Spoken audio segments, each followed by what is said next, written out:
Welcome back, teacups. I am just so incredibly glad to be here with you today. Now, today's explainer is a little bit different. It's a highly personal medical update. And honestly, it serves as a direct roadmap of the battle I've been fighting during this prolonged absence. We're going to really dig into exactly what has been keeping me away, the physical and systemic hurdles of dealing with chronic pain, and most importantly, we're looking at the calculated medical roadmap to relief that is literally just up ahead. To really anchor where we are right now, I want to share this raw diary entry from June 3rd. It says, all right, so the first blog write-up is going to be a countdown to my journey. So on June 10th, I have an epidural scheduled for sciatica. I've been dealing with this for over a year. This one is going to be different. That quote right there really validates the forced absence of this past year. But it also introduces a massive, absolutely crucial milestone, June 10th. It's a scheduled procedure in Huntsville, Alabama that represents the major turning point in this entire journey. Okay, let's dive into this. We have a super clear path for this explainer today. 1, the anatomy of sciatica. 2, daily survival and decompression. 3, systemic hurdles. And 4, the clinical countdown. Starting right off with part 1, the anatomy of sciatica, or as it really feels, the line of fire. So a lot of people think sciatica is just, a generic bad back. But it's actually not a standalone diagnosis at all. It's a really complex set of symptoms. It pops up from the irritation, inflammation, or mechanical compression of the sciatic nerve.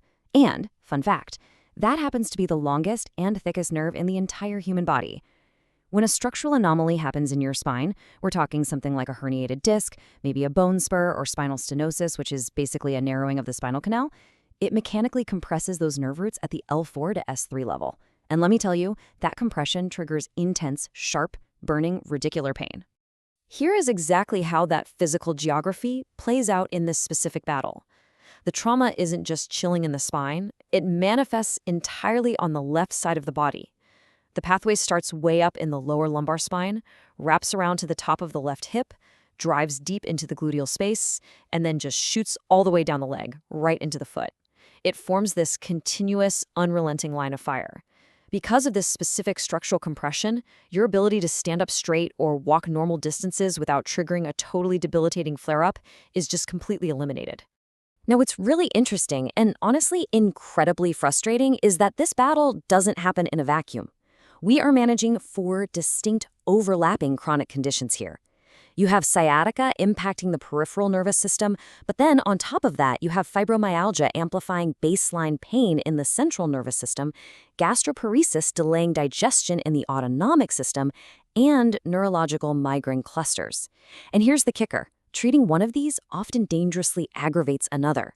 If you take a heavy anti-inflammatory for the sciatica, it can severely irritate your stomach lining, worsening the gastroparesis, or it might even act as a trigger for a cluster migraine cycle. It is just an exhausting, delicate balancing act. Moving right along to part 2, daily survival and decompression, re-engineering life. We really have to look at the digital toll severe sciatica takes on content creation. When you're lying flat or reclining, you have minimum lumbar pressure, which allows the tissue to actually decompress. It gives it a break. But when you try to sit upright at 90 degrees at a standard desk, wow, that position creates maximum spinal strain. It literally compresses the lumbar discs right down onto that inflamed nerve root. This physical reality forces a creator completely out of the office chair. It dictates that weeks must be spent mostly in bed or in a recliner just to avoid triggering acute pain flares while you're trying to stay connected with your audience. So what does this actually mean for daily life? Well, normal routines have to be completely re-engineered. You literally have to build an adaptive survival toolkit just to maintain basic everyday independence. Standing in a shower puts immediate weight-bearing stress on the hip, so a shower chair becomes absolutely mandatory for hygiene. Standing over a stove? Yeah, right, that's impossible. So nutrition shifts to quick, low-impact microwave or air fryer meals just to conserve energy. And for mobility, we rely on a TENS unit to electrically disrupt those pain signals, a stationary massage pad at home, and, remarkably, a silent, portable massage pillow. And the fact that it's silent is key here. It allows for survival through public events, like transit or church services, without making it sound like I've dragged a lawnmower into the pews. Okay, part 3, systemic and financial hurdles, the hidden logistics. 12. Just let that number sink in for a second. That is the number of months this chronic nerve pain loop has lasted. And in the medical world, when you're managing nerve pain past the 12-month mark, the nerve tissue actually enters a state of relentless localized hyperreactivity. It shifts into this continuous cellular inflammation that causes intense, agonizing muscle spasms. And this brilliantly illustrates one of the toughest parts of this journey. There is this huge misconception out there that government assistance just fully covers a patient's medical needs. The reality? Quite the opposite. Managing care on Medicaid involves navigating what we call the out-of-pocket bridge. First, you hit the prior authorization trap, where administrative protocols frequently delay or outright deny vital treatments. Second, even when you do get approved, you're hit with supply chain disruptions and local pharmacy shortages. So what's the result? Step 3, self-funding care. Patients have to constantly fund their own supplementary care. I'm talking about paying out-of-pocket copays for every single doctor visit, every procedure, and buying over-the-counter lidocaine creams, literally just to bridge the terrifying gaps in the state-managed healthcare safety net.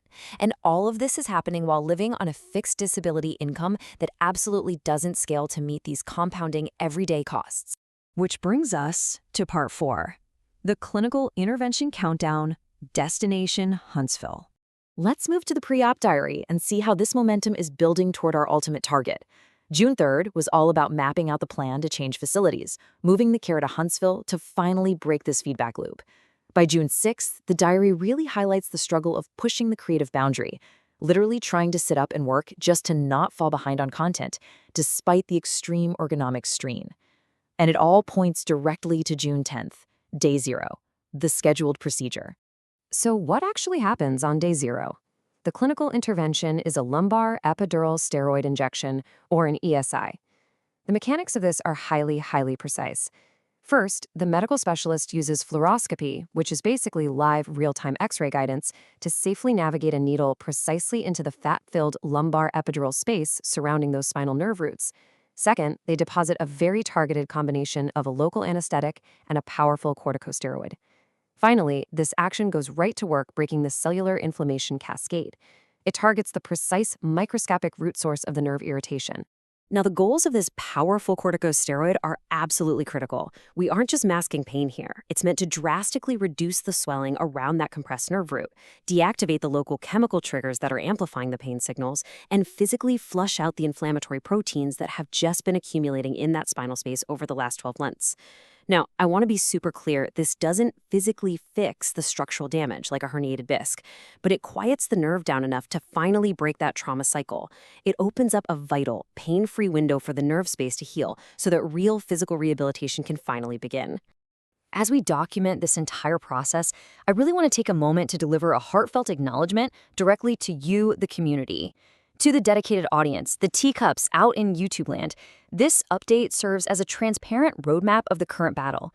Your worry, your prayers, and your sustained encouragement during this forced absence form the absolute foundation for this recovery process. Now, cameras aren't allowed in the sterile procedure room, obviously, but I promise to keep bringing you transparent updates right from the hospital bed, both before and after.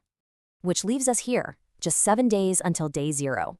The focus right now is entirely on enduring these current physical constraints and successfully navigating this massive milestone down in Huntsville.